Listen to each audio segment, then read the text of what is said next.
Filhos de Francisco. Bom dia, boa tarde, boa noite. Estamos começando agora o Filhos de Francisco. E eu não vou repetir os bordões do Luiz, porque eu não tenho muito jeito para fazer isso. E também nunca vai ficar a mesma coisa dele falando um monte de coisa. E eu nem sei o que é auspicioso. Eu tive que procurar no dicionário para saber o que é viver os tempos auspiciosos de Francisco, que na verdade descobri que é esperançoso, né? Tempos esperançosos que a gente está vivendo do Papa Francisco. Esse programa está sendo gravado ao vivo, numa live do Instagram, né? Nós estamos fazendo agora aqui. E se você está ouvindo no Spotify, no Deezer, na Rádio Educativa de Carangola, saiba que uma vez por mês a gente faz uma live no Instagram e a gente grava esse programa ao vivo com a participação de pessoas que estão comentando aqui embaixo. Então, eu sou o Gabriel, o Juninho também está aqui. Fala um oi pro pessoal, Juninho. Boa noite, boa tarde, bom dia. Estamos aqui e tem um pessoal participando no chat. Acabou de entrar o Gabriel Gauchinho, meu amigo lá do Sul aqui. Raquel entrou também, bem-vinda. Então a galera... O Luiz acabou de comentar aqui. Luiz Bassoli também é cultura. Com certeza, Luiz. Você é uma cultura que estava escondida, a gente descobriu para o mundo aqui. O Luiz está nos comentários. Luiz Bassoli. Patrícia falou aqui. Perdi o comentário dela. Como é que é? Quem Ela via as falou novelas árabes já sabia o que era auspicioso. Eu não via novela. Faz muito tempo que eu não vejo novela, cara. Eu também. Eu na verdade, como eu estudava de noite na faculdade, né? Então eu perdi todo o contato com novela e com televisão em geral, porque geralmente as coisas razoáveis e boas da televisão passam de noite, né? Então, desde a época da faculdade, eu perdi o costume de ver novela, de ver qualquer coisa de televisão. Eu passei um bom tempo sem ter televisão em casa, ficava só na internet, né? E eu sempre dizia que as melhores coisas da televisão eu via na internet mesmo, né? Só que hoje em dia a gente sente um pouco de falta, né? A internet não é uma coisa mais tão legal quanto era antigamente. A gente acaba sentindo falta, às vezes, de, sei lá, um conteúdo mais selecionado que a televisão, que o rádio fazem. Daniela Luape, bem-vinda. Marina, deu boa noite. Boa noite, Marina. Vamos entrando aí, o pessoal vai entrando e vai comentando. Vamos deixando comentários. Caio Valente Gomes entrou também. Boa noite, Caio. Tudo jóia com você? Pessoal, essa live que a gente faz aqui uma vez por mês, né? A gente faz no intuito de ser um formato um pouco mais aberto do programa, do nosso podcast, Filhos de Francisco, onde a gente não fica aquele formato fechado, onde cada um comenta, a gente tem um tema principal, né, os destaques da semana, e cada um vai comentando, um tempo fixado, mas é um papo mais solto, mais leve, descontraído, em que a gente vai interagindo com vocês que estão aí nos comentários, né, e, sei lá, e batendo um papo mesmo, como se fosse uma mesa de bar aqui sobre os assuntos mais quentes, por assim dizer, né? Falar em quente, tá muito calor. Tá quente aí, Juninho? Juiz de Fora? Tá. E tá tudo fechado aqui em casa. Tá na época daquelas mariposas. Os bichos de luz. Isso. Aqui também tá até na jura demais. Cupim, mosquito, pernilongo. Cara, pra dormir tá tenso, assim. Quantidade de pernilongo. E eu sou alérgico, então Aliás, tem um segredo, tem um mistério teológico que eu pergunto às vezes para meus amigos jesuítas e eles não sabem responder muito bem, porque segundo a teologia, não sei se o Luiz vai saber responder essa, segundo a teologia de Santo Inácio de Loyola, os animais, eles serviriam para servir ao homem, por assim dizer. Me corrijam se eu estiver errado, mas eu acho que é assim, que a natureza serve para servir ao homem. Por que raios, então, Deus criou os pernilongos? Que bem que eles podem fazer pro homem, o que eles... É só se for pro nosso crescimento espiritual, não é possível. A Patrícia está comentando, não me ofendam com esse calor fresco de Juiz de Fora. Hahaha. Vocês não imaginam como está em Niterói. Eu acho que eu imagino porque eu estou em Carangola. Aliás, é um calor diferente, né? Porque aqui é seco, aqui não venta, né? Então... No litoral, pelo menos, você tem bastante vento, tem a brisa lá do oceano, que é bastante úmida. E aqui é um buraco, aqui é um vale, para falar bonito, mas é um buraco no meio das montanhas, então não passa vento, não passa nada. O que a Patrícia comentou? É a prova cabal de que esse conceito está errado. falando da natureza. Pois é, Paty, se eu não me engano, depois tem que confirmar isso com algum teólogo, mas eu acho que o Papa Francisco agora, na Laudato Si, mudou um pouco essa visão de natureza servir ao homem, e ele coloca todo mundo no mesmo, todas as criaturas no mesmo pé de igualdade, né? Então, não é que os pernilongos estão aí para servir ao homem, é todo mundo caminhando lado a lado, cada um por si, cada um por si não, todo mundo junto, né, na casa comum, e isso teria muito mais lógica, né, porque é difícil a gente pensar que o pernilongo serve para ajudar o ser humano, né. A Isabela falou que te conhece da escola de evangelização Santo André, Juninho. Ah, sim, do que Caco. Faz um bocado de tempo, viu? Tá denunciando a idade aí. O Gabriel tá falando: pernilongos existem para servir de comidas aos sapos que servem os homens. Mas por que os sapos servem os homens? Que eu saiba, justamente a função dos sapos é comer os pernilongos. Então vira um ciclo vicioso aí. A Isabela tá falando: Deus criou o pernilongo para ser comido pelo sapo, aranha, lagartixa. E aí que tá, Isabela, mesmo que a questão aí, para que serve a aranha e lagartixa? Para comer pernilongo, né? Que mais? Ramon entrou também, bem-vindo, Ramon. O Luiz colocou uma coisa interessante: eles chegaram primeiro no planeta. Os pernilongos chegaram primeiro no planeta, verdade, né? Então, eles não servem a gente que serve a eles. Nós estamos aqui para servir de comida para pernilongos, né? A teologia dos pernilongos também pode ser essa. A Patrícia já deu uma cutucada, eu adoro ela. Ela falou aí: deve estar sendo difícil para alguns católicos ter um papa católico. Ai do céu. Então, Paty, mas já que você tocou no assunto, vamos entrar nos assuntos espinhosos e polêmicos desses dias, como não poderia deixar de ser, né? Muitas polêmicas envolvendo o Papa Francisco esses dias, né?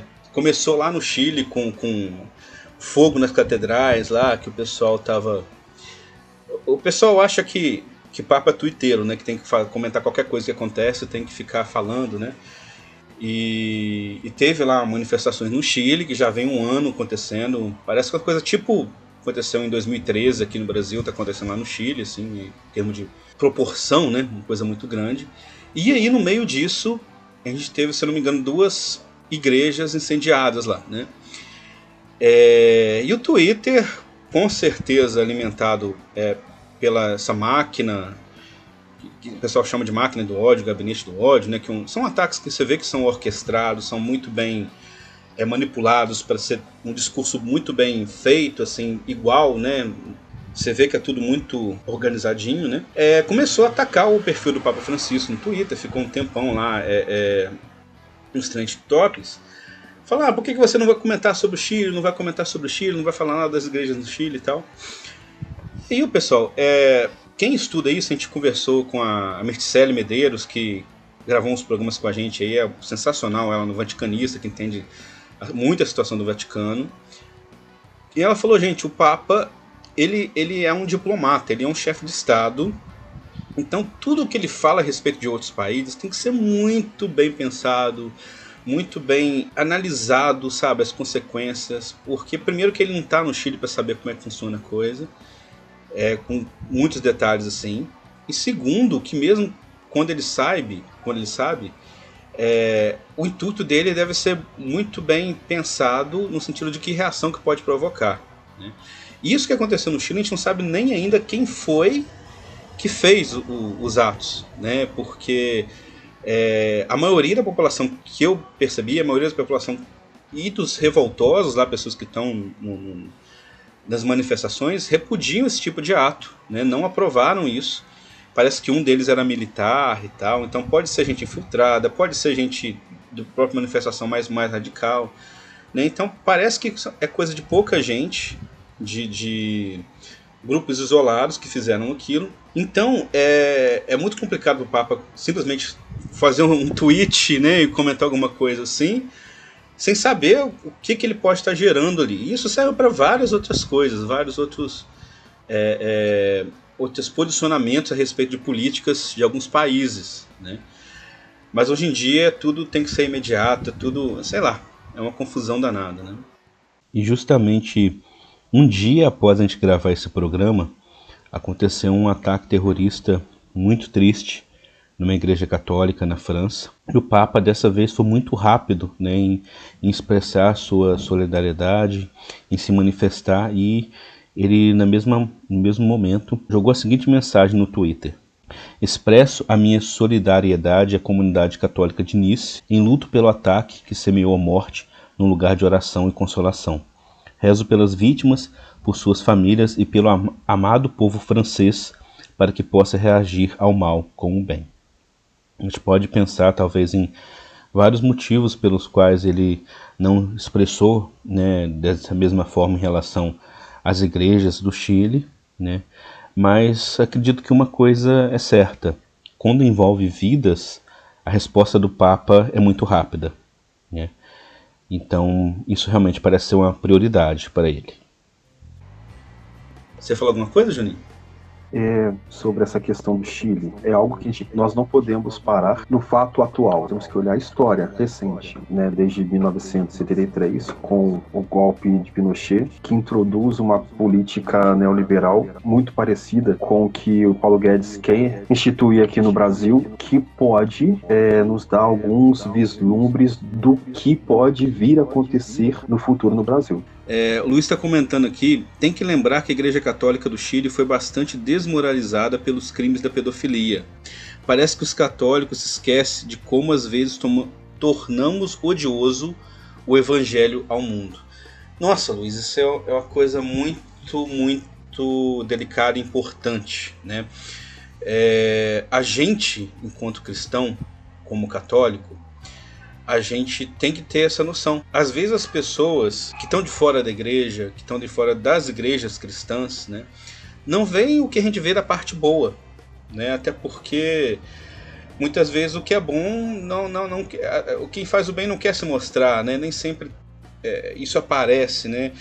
E o bem que as igrejas fazem muitas vezes é coisa muito íntima. São pessoas que encontraram o sentido da vida, pessoas que saíram de depressão, que deixaram de se matar, que saíram das drogas, que encontraram, sei lá, uma coisa, não é uma coisa tão visível, né, quanto o que acontece de ruim.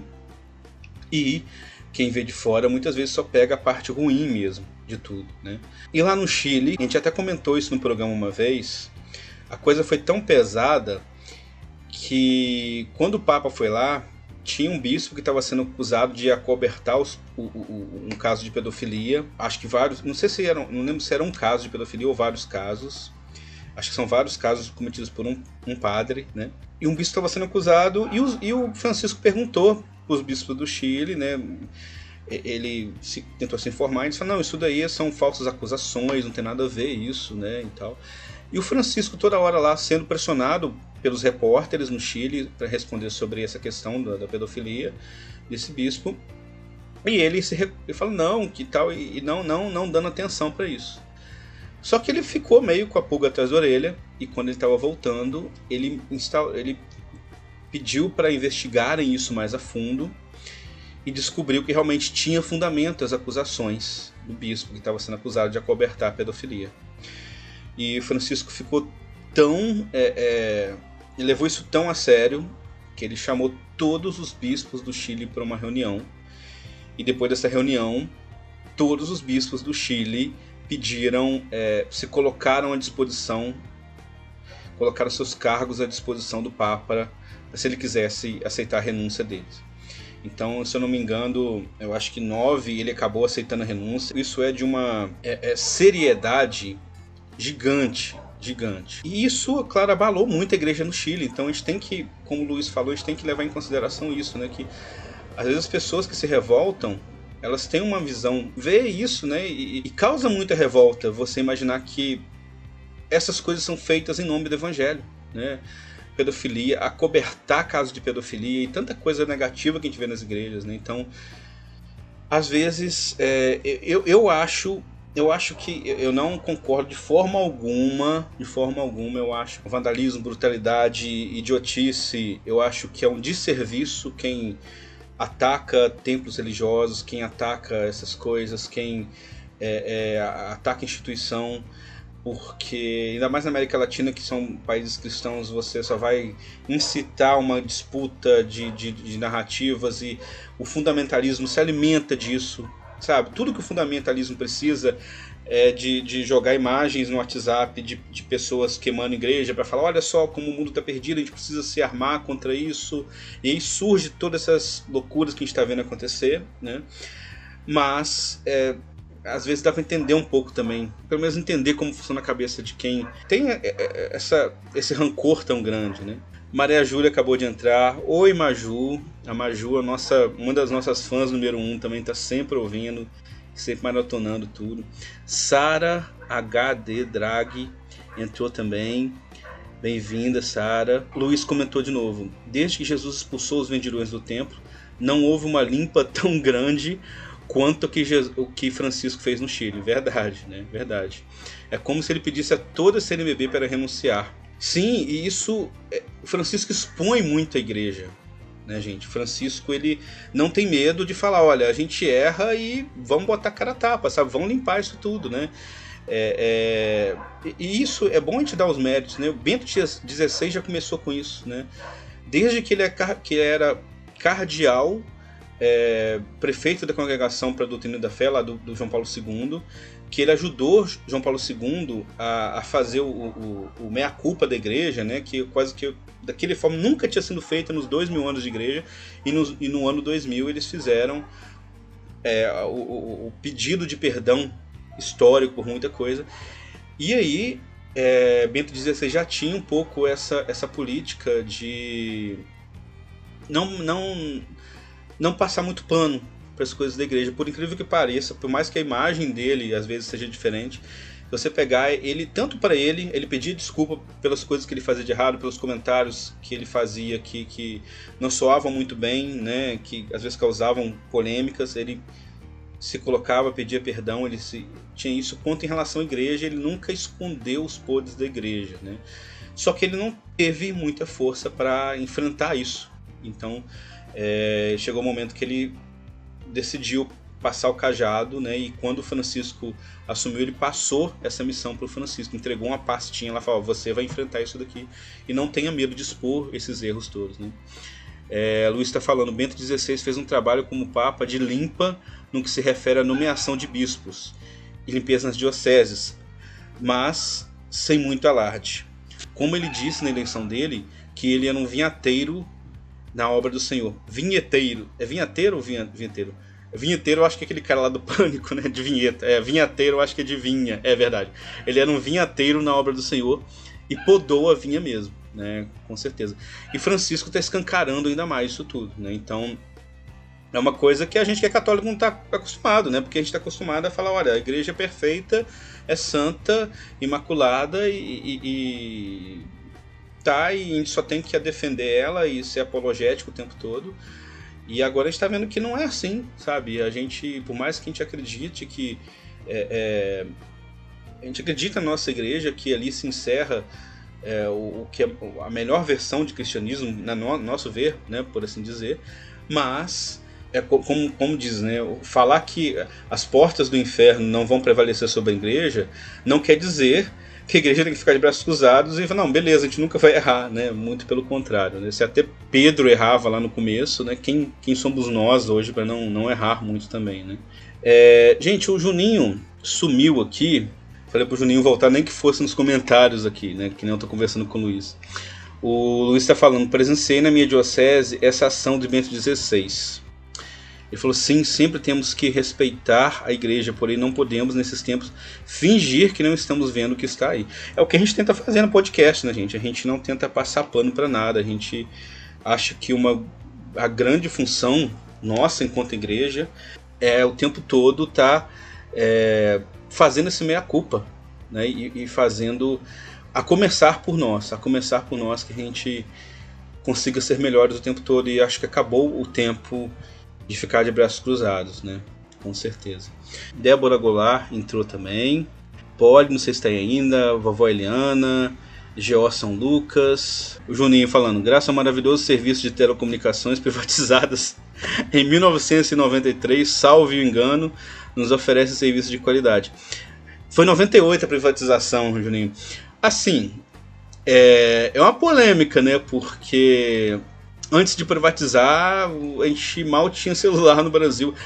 Tecnologicamente, melhorou depois que privatizou, assim, de você ter um avanço rápido. Agora, a qualidade do serviço é péssima, né? Péssima, né? A gente, se é para privatizar, né? Se não deu certo, ou não quiseram que desse certo estatal, que pelo menos a gente tem agências que ficam regulando e que não deixam as empresas roubarem tanto da gente, né? Porque o que as empresas de telecomunicações mais fazem com a gente é roubar a gente. Fingir que enganou, eles sempre erram para mais na conta, nunca erram para menos, não cobra de menos da gente.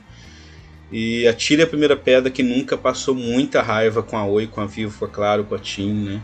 É desumano o que eles fazem com a gente, né? Imagina o pessoal que é mais idoso, que tem mais dificuldade para lidar com isso. É complicado. O Juninho falou, maravilhoso, nossa, 100% satisfeito. Aparelhos nunca foram estatais. O Luiz pediu pra entrar, vamos ver se agora dá certo. Aê!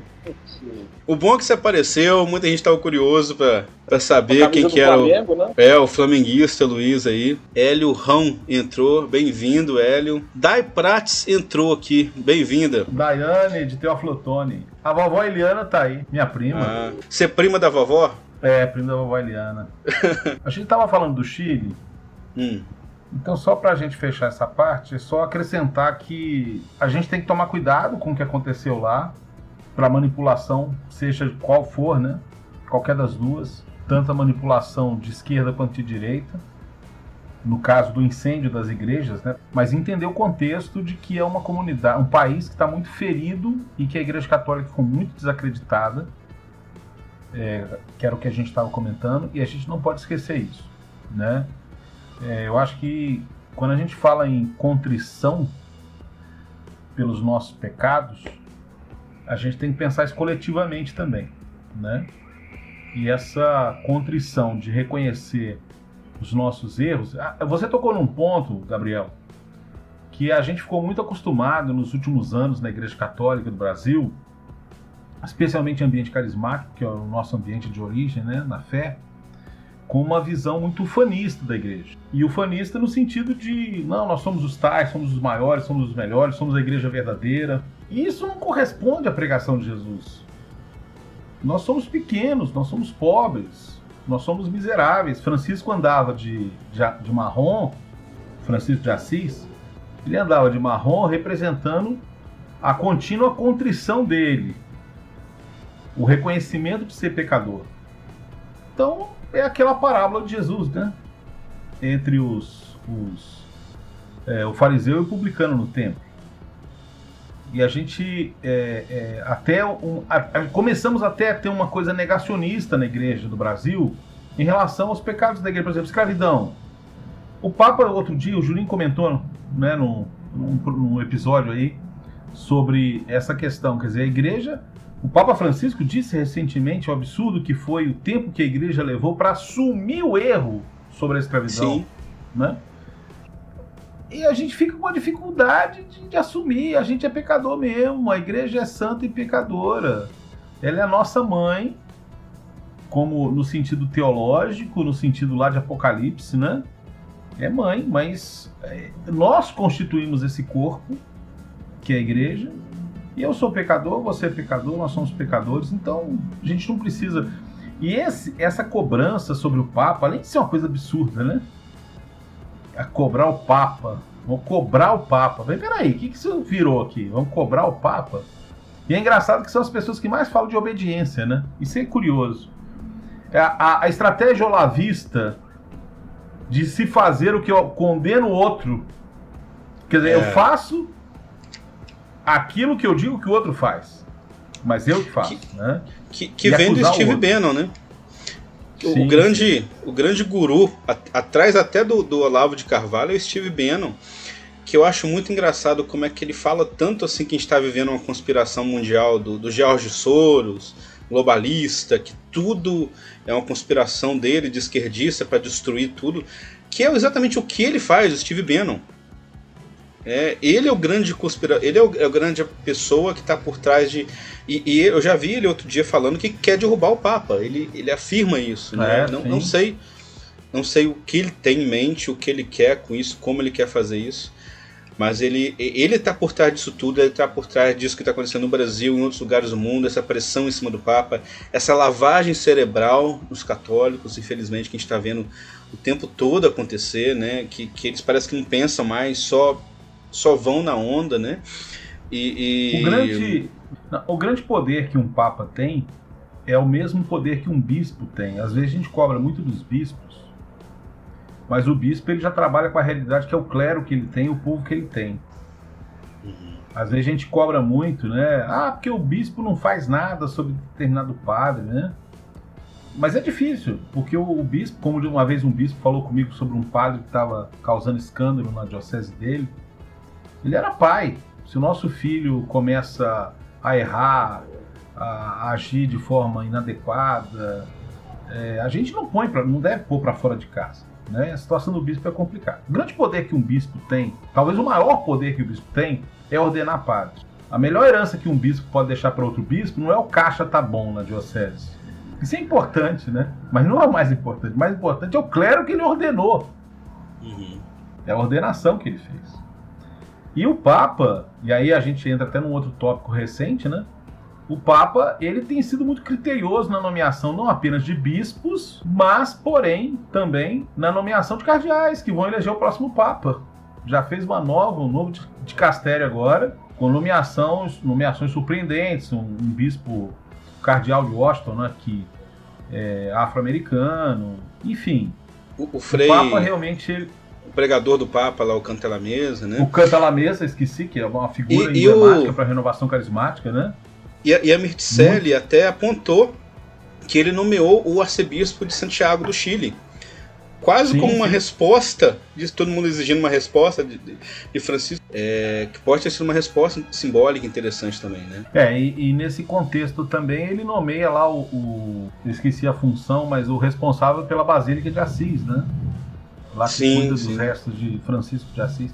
Então, assim, esse caminho difícil, o Papa Francisco tem sofrido muito, e é curioso, né? Me lembro lá nos primórdios de renovação carismática, eu sou de 1983, a gente lendo resumos do Segredo de Fátima, o terceiro segredo, que não tinha ainda sido publicado, foi publicado depois, né? Falando que o Papa ia ser perseguido, e a gente muito contrito com isso, né? Poxa, vamos perseguir o Papa. Aí quando o Papa é perseguido, as pessoas não percebem o que está acontecendo, é muito curioso isso. E os próprios católicos são que mais perseguem, né? Exato. Né? É muito estranho, porque Bento XVI ele sofreu certa perseguição, no sentido assim de... Eu digo perseguição porque ele é claro, ele tinha atitudes não condizentes com o que se espera, né? Com o rumo que o mundo estava tomando fora da igreja, né? Acho que nem atitudes, mas mais pronunciamentos dele, alguns posicionamentos. Mas era um exagero grande, assim, no sentido de... a gente viu uma má vontade da mídia, né, de muitos aspectos. Tanto que eu sempre repito isso, muitas das coisas, 90% das posições que Francisco tem hoje, Bento XVI já tinha, ninguém sabia, porque eles só pegavam a parte que soava negativa do Bento XVI. Então, era uma coisa que de fora da igreja. Agora, Francisco... Eu nunca vi isso, um Papa que é perseguido por quem está dentro da igreja. Né? Fora da igreja parece que eles amam mais o Papa do que os católicos. É como Jesus que falava lá que veio para os judeus, mas os judeus não aceitaram ele, então ele ia pregar para os gentios. Né? Talvez seja isso que a gente está vivendo agora. Eu aprendi uma coisa, Gabriel, eu fui seminarista 1 ano, né? Da ordem dos Escolápios, e eu não tinha muita afinidade teológico pastoral com o superior, né, da ordem, que era o meu chefe no seminário, era o reitor do seminário. E, aliás, ele não era o reitor do seminário, mas ele morava com a gente. Mas eu aprendi uma coisa com ele não gostava de João Paulo II. Mas ele dizia para mim assim, olha, eu não gosto de João Paulo II, ele é o meu Papa. Acabou, não tem discussão, ele é o Papa. Entendeu? A gente tem uma dificuldade muito hoje, talvez pela nossa sociedade hedonista em lidar com certas situações que não nos agradam. Então, por que eu estou falando isso? Bento XVI não era simpático. Eu não acho que ele era uma pessoa simpática, carismática, mas ele era o Papa. E quando eu me dei conta, e custei um pouco a perceber isso, nem lembro exatamente como foi, quando foi, o trabalho que Bento XVI estava fazendo dentro das dioceses, porque eu vi ele fazendo isso na diocese de Teoflotone, ele fez interferências muito claras dentro da diocese, sem contar as nomeações de bispo, que foram nomeações, no geral, muito boas, comparadas com do final do papado de João Paulo II, quando a Cúria já estava dominando aquilo tudo. E por isso o Bento XVI renuncia também, porque ele viu o que aconteceu no final. Ele viu o que aconteceu no final do pontificado de João Paulo II, embora eu acho que João Paulo II precisava ter ficado até o fim, porque ele deu um grande testemunho. E é interessante, né? Você vê que João Paulo II vai até o fim e dá um grande testemunho, e Bento XVI renuncia e dá um grande testemunho com a renúncia. Quer dizer, exatamente. A obra de Deus é interessante. Eles fazem o oposto, mas cada um com a sua simbologia, né, passa uma grande lição. Então, assim, eu acho que a gente precisa ter esse cuidado de falar assim, eu não gosto do que o Papa fez, mas ele é o Papa. E assim, a gente está sendo usado, muitos católicos estão sendo usados ideologicamente por interesses políticos, que é uma coisa assim, vergonhosa. Isso vai entrar para a história da igreja como um período de vergonha na igreja do Brasil. Olha,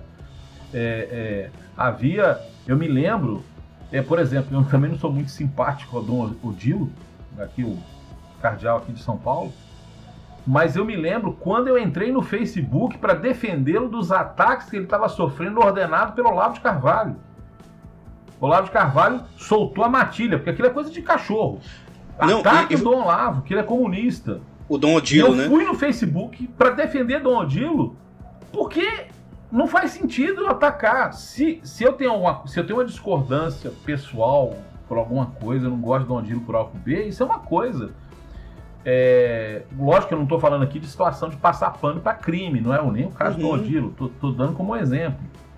Também a gente, porque volta a questão do Chile, a gente tem que... Mas assim, não faz sentido você atacar um cardeal, inclusive assim, apenas por uma orientação de um sujeito que é completamente desequilibrado. E que as pessoas tornaram um filósofo. E detalhe, o Dom Odilo foi um dos primeiros a ser atacado pelo Olavo de Carvalho, né? O Olavo era pouco conhecido e implicou com o Dom Odilo e comprou uma briga feia com ele. Mas é uma coisa interessante, você falou de Bento XVI,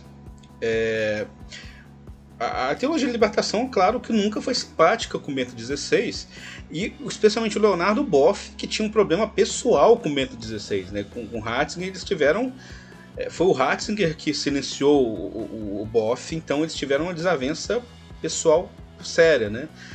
E eu nunca vi ninguém da teologia da libertação, eu tive aula com professores, enfim, tudo que eu vi na época, até do próprio Leonardo Boff, eu nunca vi nada desrespeitando o Bento XVI por conta dessas pessoas. Exatamente. Discordâncias sérias, críticas, mas sempre com respeito. Sempre com respeito. Eu lembro quando o Bento foi eleito, o Leonardo falou assim, olha, vai ser difícil amar esse Papa, mas ele, hora alguma, falou, eu não vou amar ele, né? Eu não vou respeitar ele enquanto Papa, né?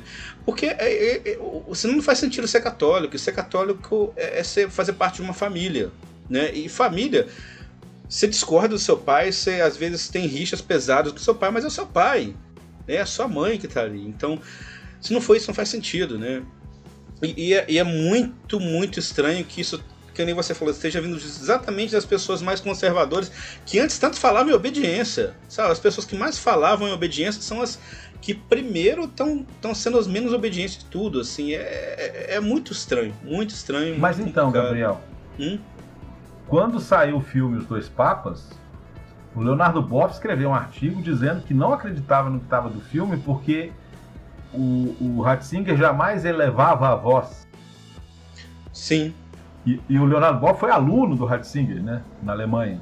Né? Ele foi aluno dele no final da década de 60. Né? E teve lá os entreveros. Né? Eu vejo... Aquele não é Ratzinger, não, disse o Sim. Leonardo Boff. Eu vejo no Boff, às vezes, algumas coisas que ele comenta, eu vejo que ele tem um rancor ainda em relação ao Ratzinger, né? Dá pra sentir, às vezes, que ele não conseguiu ter um perdão, uma coisa ali, né? O que não sei se pro lado do Ratzinger, pelo que eu vi do Bento XVI, parece que não tem nada. Eu acho que o Bento chegou a fazer um convite para se encontrar com o Boff e tal, mas é isso, sabe? Mesmo. E eu tenho muitas críticas ao Leonardo Boff, assim, sabe? Já ouvi coisas dele complicadas também. Mas é aí que tá, sabe? Exatamente aqueles que são mais acusados de não serem católicos, de estarem manipulando a igreja, são os que conseguem ter essa visão mais respeitosa, né? O dá um Juninho testemunho, na verdade, né? De quem às vezes, né? A gente vê isso. O Juninho, comentando ainda sobre o Chile aqui, o Juninho comentou: no ano de 2003, o site Wikileaks divulga documentos que afirmam que o Vaticano amenizou crimes de Pinochet. Pois bem, nos chega como informação, porém os que lá vivem têm ciência de fatos e tantos morreram, como é prática de qualquer estado ditatorial. Pois é, gente, isso, né? Não tem como esconder que a igreja participou de algumas coisas muito pesadas e participa ainda em alguns lugares, né? Então é complicado, a gente tem que analisar isso, mas eu sempre bato nessa tecla que a igreja e as religiões são coisas extremamente complexas, e a gente é testemunho, sabe? O que a gente faz aqui não é nada deslocado do que é a igreja, do que a parte boa, sabe? Que a gente considera boa, né? Da igreja e da religião. O que a gente faz aqui é compartilhar a experiência positiva que a gente teve, né? A gente é fruto dessa parte cristã da igreja, por assim dizer, né? Então, não dá para olhar só o lado ruim. E o próprio fato de o Papa Francisco ter sido eleito, né, por esses cardeais, por o suco, né, o supra-sumo da igreja, que são os cardeais, né, que talvez tenham concentrado muitas coisas negativas que elegeram o Papa, né? Então é sinal de que tem muita esperança. E a Patrícia até comentou que eu nunca vi tanto ateu comemorando o Papa e tanto católico renegando. Muito doido isso. É louco, Paty. A gente está vivendo tempos muito, muito complicados, né? Daí, pode falar. Gabriel, sobre esse comentário da Patrícia, a gente vê que isso é uma coisa que eu diria até normal do ser humano, né? E que Jesus passou por isso. Quer dizer, as pessoas não se deram conta de perceber que o Messias estava diante delas. Os religiosos da época, né, não deram conta de perceber isso, porque a religião tinha se tornado uma ideologia.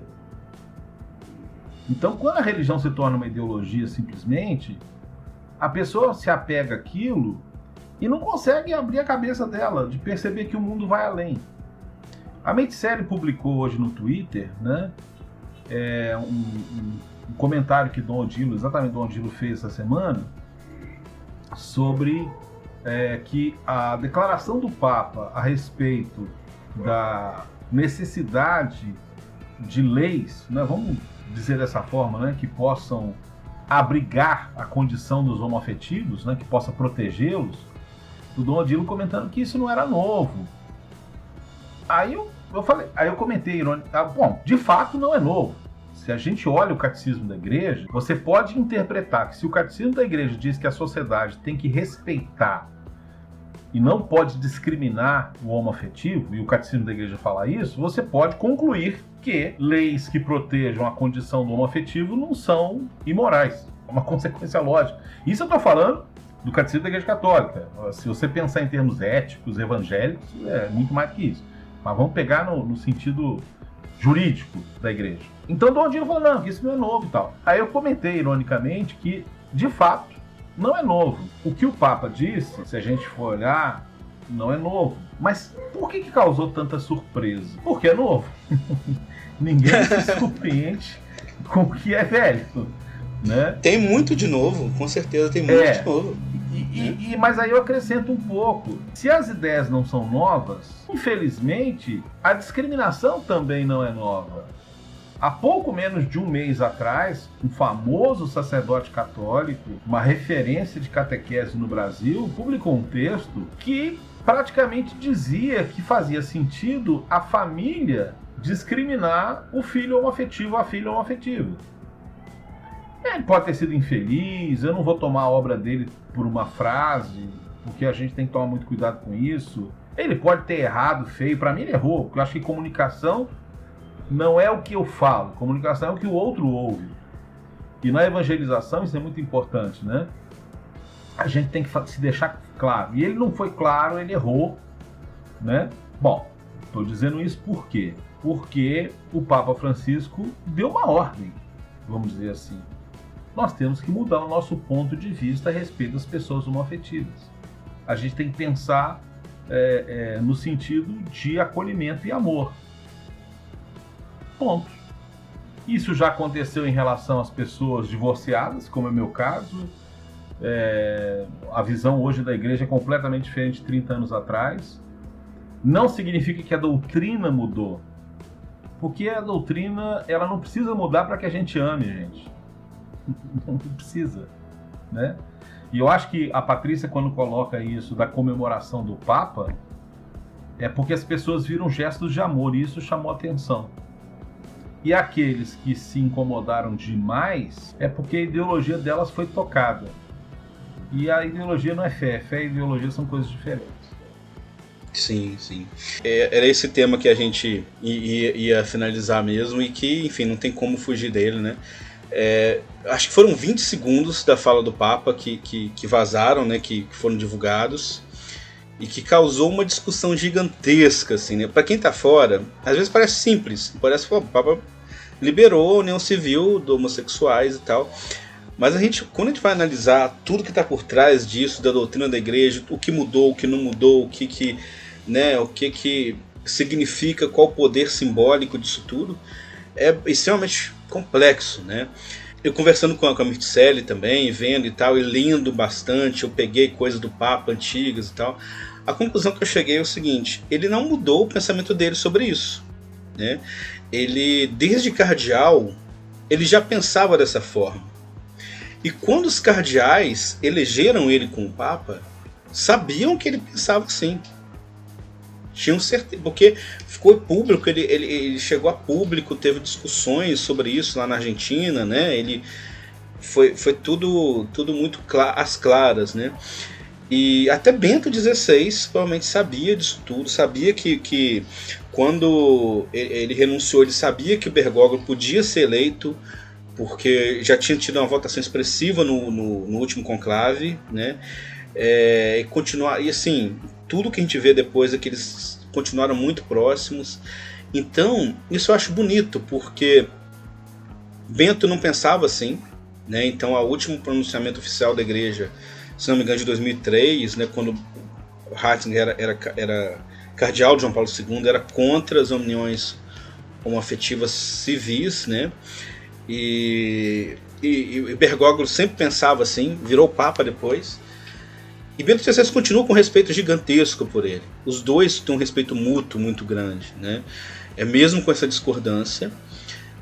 Francisco oficialmente não mudou realmente nada, mas essa fala dele é sensacional por isso, porque ela vai nesse caminho do amor, né? A Patrícia está falando aqui.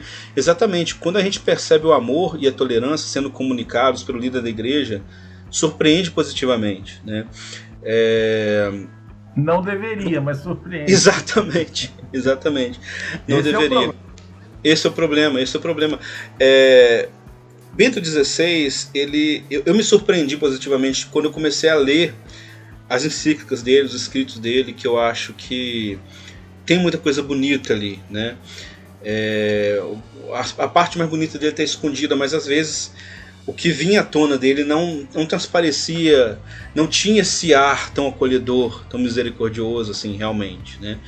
E porque ele é muito preocupado com a verdade, com a doutrina, com o que é certinho, com não sair da linha, né? E eu acho que sei lá, até talvez uma análise psicológica, né? Ele participou do Concílio Vaticano II, ele era mais liberal no Concílio Vaticano II, e depois eu acho que ele se assustou um pouco quando ele viu que abriu demais a porteira e muita coisa abriu as portas talvez para coisas que estavam desvirtuando um pouco da igreja, né? E ele sofreu muitos ataques de ex-amigos deles que estavam, enfim, fazendo um oba-oba com algumas coisas.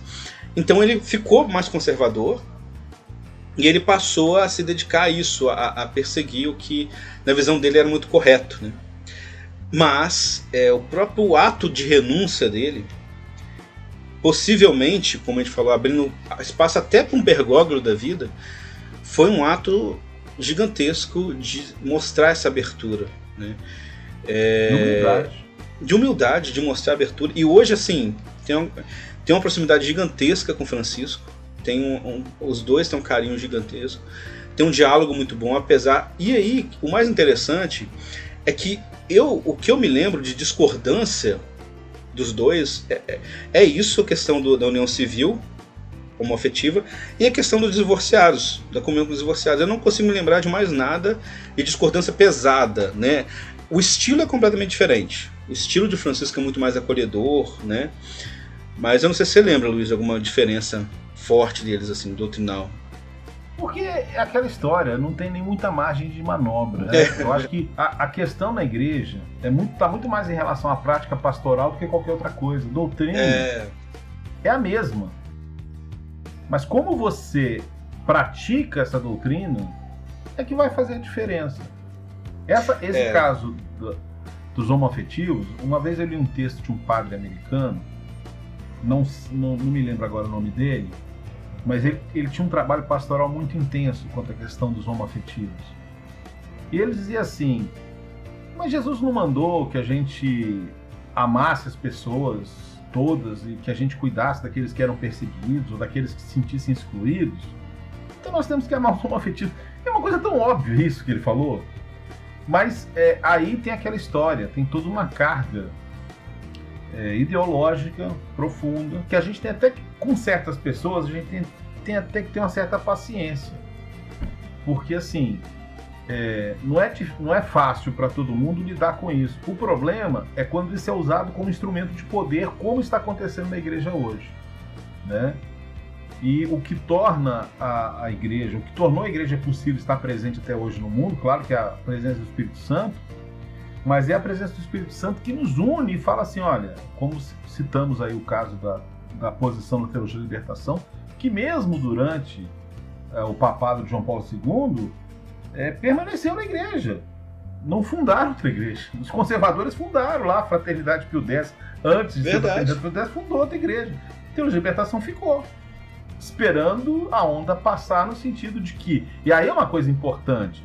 Tinha muita coisa errada em teologia da libertação. Eu vivi em ambiente de teologia da libertação, mas tinha muita coisa certa também. Aí... E o Ratzinger reconhece isso. Não, aquele documento... Os dois documentos que o Ratzinger escreveu sobre teologia da libertação mostram as coisas positivas da teologia da libertação, que quando eu vejo certos grupos católicos criticando a teologia da libertação, eu falo assim, você não leu Ratzinger. Sim. Você não leu, porque lá atrás ele dizia, porque assim, aquela história, esse uso ideológico do catolicismo deveria nos preocupar bastante. Mas só para voltar à questão da união civil de pessoas homoafetivas, a Michelle lembrou no Twitter que o Dom Henrique Soares da Costa, falecido esse ano de Covid, bispo de Penedo, uma figura das principais conservadores dentro da Igreja Católica do Brasil, ele defendia a união civil homoafetiva. Exatamente. Então, assim, ser conservador ou progressista não quer dizer necessariamente você não perceber o que está acontecendo à sua volta. E aí é importante, que é uma preocupação que a gente tem com esse podcast, né, desde o começo, né? A gente não quer falar só a progressistas, a gente quer falar a todos, e todos precisam ter seu espaço. Agora a gente precisa tomar cuidado com o uso ideológico da fé.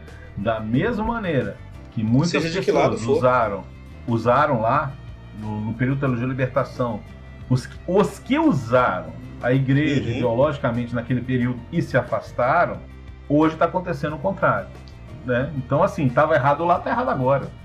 Uhum. O errado é errado, qualquer que seja o espectro político aí, né? No caso. Sim. E sendo o Dom Henrique, um detalhe que é importante a gente frisar, né? Que às vezes não soa claro. Mas a posição, tanto do Francisco quanto do Dom Henrique, é ser contra o casamento homoafetivo, mas a favor da união civil, que parece uma decisão pequena, mas para o significado, né, doutrinal da palavra casamento, matrimônio, família, isso tudo ainda tem um peso muito forte na doutrina, né, tudo que implica isso daí, né? Recomendamos que ouçam o episódio que nós discutimos sobre isso. Sim. Né? Porque a gente está falando coisa aqui que não dá para a gente detalhar, e naquele episódio a gente trabalhou bastante vários tópicos referentes a isso. Uhum. E eu sempre, desde o começo da minha caminhada, 1984, para você ter uma ideia, quando uma amiga minha disse que era homoafetiva e me explicou o que era a homoafetividade dela, né? Eu sempre penso o seguinte: a gente colocar um peso moral sobre uma situação em que a pessoa simplesmente no sentido de que ela se vê e se enxerga daquela forma, você jogar um peso moral sobre aquilo, sim, é uma coisa absurda em qualquer sentido, não é só na questão da homoafetividade. Imagina uma pessoa, eu gosto muito de usar esse exemplo, imagina uma pessoa muito impaciente, irracível, aquela pessoa que estoura à toa, que, sabe, aquela pessoa que maltrata as pessoas do lado, ela é daquele jeito. Só que nesse caso ela está agredindo a outra pessoa. No caso do homoafetivo, necessariamente ele não está agredindo, pelo contrário, né? Às vezes ele está amando. E você jogar um peso moral sobre uma condição de que a pessoa, daquilo que ela é bastante complicado. Aí alguém de repente vai dizer assim: mas a pessoa é homoafetiva por causa disso, por causa daquilo outro, porque a gente ouviu uma pregação sobre isso como se fosse verdade. Mas o Catecismo da Igreja Católica fala, em outras palavras, que a condição homoafetiva é algo sem explicação. Se não tem explicação, não tem explicação, não sou eu. É a igreja que fala: olha, isso é uma condição que não tem explicação. Então, assim, são séculos, milênios praticamente, de uma não compreensão sobre uma situação que não é tão simples como as pessoas querem parecer. E felizmente o Papa Francisco deu um passo imenso nesse sentido. E é interessante, Luiz, porque não é só a igreja. A gente, se a gente for olhar até anos 60, mais ou menos, dentro da psicologia, por exemplo, você tinha uma discussão se homossexualidade era doença ou não era desordem, não era. Você tinha psicólogos. Outro dia peguei um livro de um psicólogo famoso falando disso, de desordem homoafetiva, né? É algo muito recente. E se você pegar o que são 50, 40, 30 anos para a igreja, é nada. A igreja pensa em séculos. A igreja, uma mudança na igreja, ela tem que ser muito lento, muito devagar, pela própria natureza dela, né? Para uma instituição sobreviver a milênios, ela tem que ser assim, ela não pode ser rápida nas decisões, né? O que é muito complicado hoje, porque nós vivemos num mundo que muda muito rápido. Então, o que antes não era uma certeza, era uma dúvida, hoje soa como ofensa. Se antes era uma discussão, né, essa questão da doença, da desordem homoafetiva, hoje você falar isso soa como ofensa, porque a nossa cabeça, a nossa geração, é como se todo dia tivesse muito bem resolvido, né? E para a igreja, às vezes, é um pouco difícil de ter essa mudança. Então tem esses dois lados. Então, antes que alguém pense que a gente é muito herético, eu vou dar só uma dica aqui.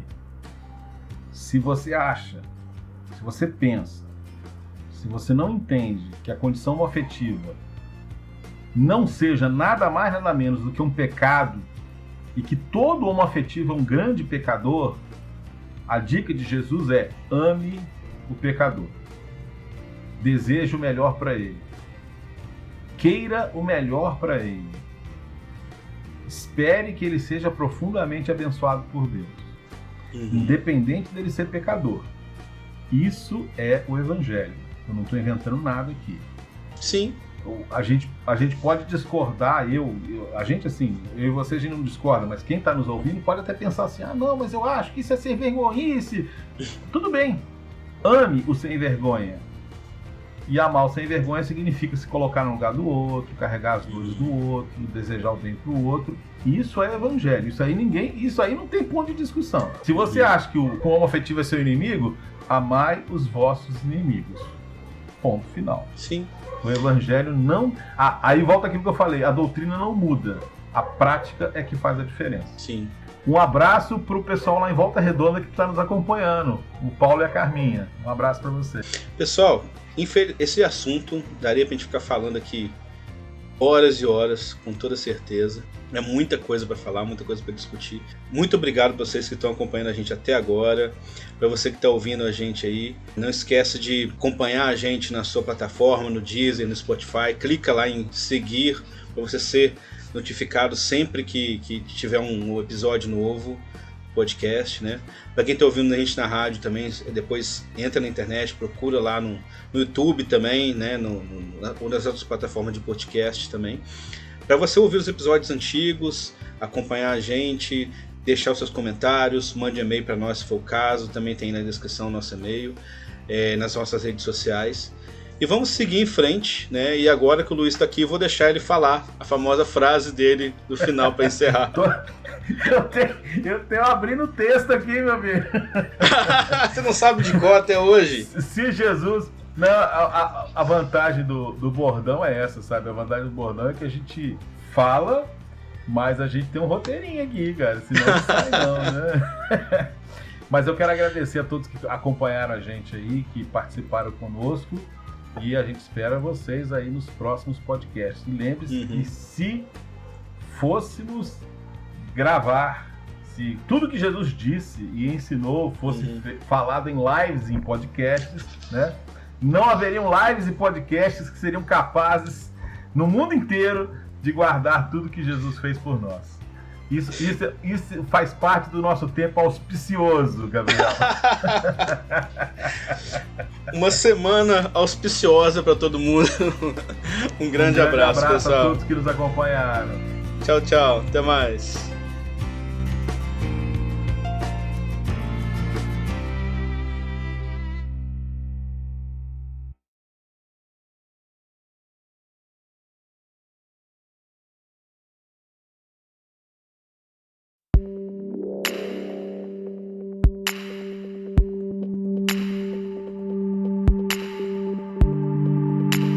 Filhos de Francisco.